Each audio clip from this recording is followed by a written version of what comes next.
नमस्कार, मी करणसिंह पवार. आपण पाहता एलएस मराठी.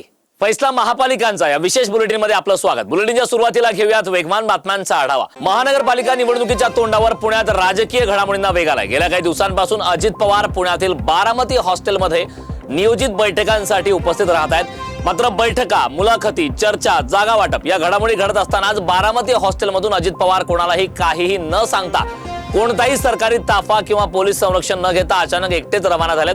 त्यामुळे अजित पवार नेमकं कुठे गेले याबाबत विविध चर्चांना उधाण आलंय. अजित पवार नेमके गेले कुठे आणि का गेले असा प्रश्न सर्वांना उपस्थित होतोय. समोर आलेल्या माहितीनुसार काही वेळानंतर अजित पवारांचं वाहन त्यांच्या जिजाई निवासस्थानी दिसून आलं. अजित पवार हे त्यांच्या जिजाई निवासस्थानी आले आहेत. जिजाई निवासस्थानी अजित पवार आणि शरद पवार यांच्या पक्षाचे नेते खासदार अमोल कोल्हे यांच्यात बैठक झाली. दोघांमध्ये जवळपास अर्धा तास चर्चा झाल्याची माहिती. पुण्यात दोन्ही राष्ट्रवादी युती फिसकटल्याची माहिती समोर येते. पुण्यामध्ये राष्ट्रवादीचे दोन्ही पक्ष एकत्र येणार असल्याची चर्चा गेल्या काही दिवसांपासून सुरू आहे. दोन्ही राष्ट्रवादी जागा वाटपांचं सूत्र देखील ठरलं होतं. मात्र घड्याळ की तुतारी, ऐनवेळी कोणत्या चिन्हावर निवडणूक लढवायची यावरून ही चर्चा फिसकटल्याची माहिती आता समोर येत आहे. मुंबई महानगरपालिका निवडणुकीच्या अनुषंगाने शिवसेना आणि भाजप युतीच्या जागा वाटपावर एकमत झालंय. जवळपास 227 जागांवर सहमती झाल्याची माहिती सूत्रांनी दिली. उर्वरित जागांचा तिढा सोडवण्यासाठी रंगशारदा येथे आज पुन्हा महायुतीची बैठक होणार आहे. दादरमधील मुंबई महापालिकेच्या वॉर्ड क्रमांक 192 हा युतीच्या अंतिम चर्चेमध्ये मनसेला देण्यात आल्याची माहिती समोर आली. या वॉर्डमधून राज ठाकरेंच्या मनसेकडून यशवंत किल्लेदार निवडणूक लढवणार असल्याची माहिती सूत्रांनी दिली.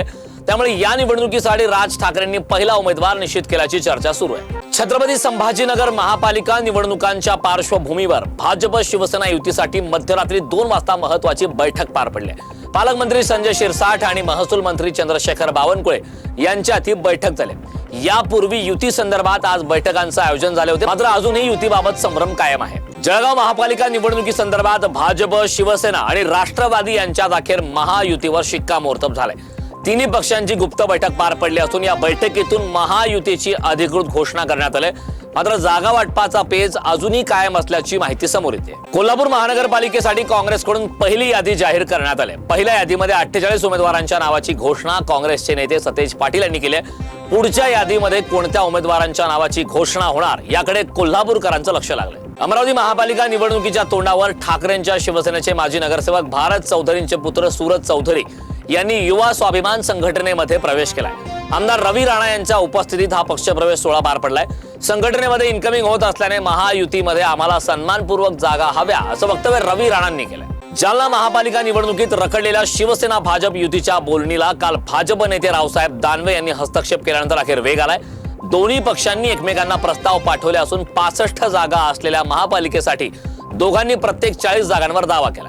सध्या राज्यात महानगरपालिका निवडणुकीची रणधुमाळी सुरू आहे. मतदानाचा टक्का वाढावा यासाठी नागपूर महापालिकेकडून मतदार जागृती करण्यात येत आहे. शहरातील 335 ठिकाणी जागरूकता फलक लावले जाणार असून त्यासाठी स्थळ निश्चित करण्यात आले. चंद्रपूर महापालिका निवडणुकीत तिसऱ्या दिवशी 450 उमेदवारी अर्जाची उचल करण्यात आली. मात्र अजून एकही अर्ज दाखल झालेला नाही.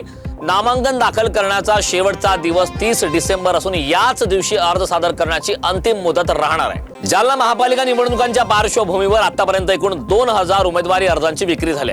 तसेच 16 प्रभागात 13 उमेदवारी अर्ज दाखल झाल्याची माहिती प्रशासनाने दिली. वेगवान बातम्यांचा आढावा घेतल्यानंतर या विशेष बुलेटिनमध्ये वेळ झालेली आहे. इथेच थांबण्याची. पाहत राहा एलएस मराठी.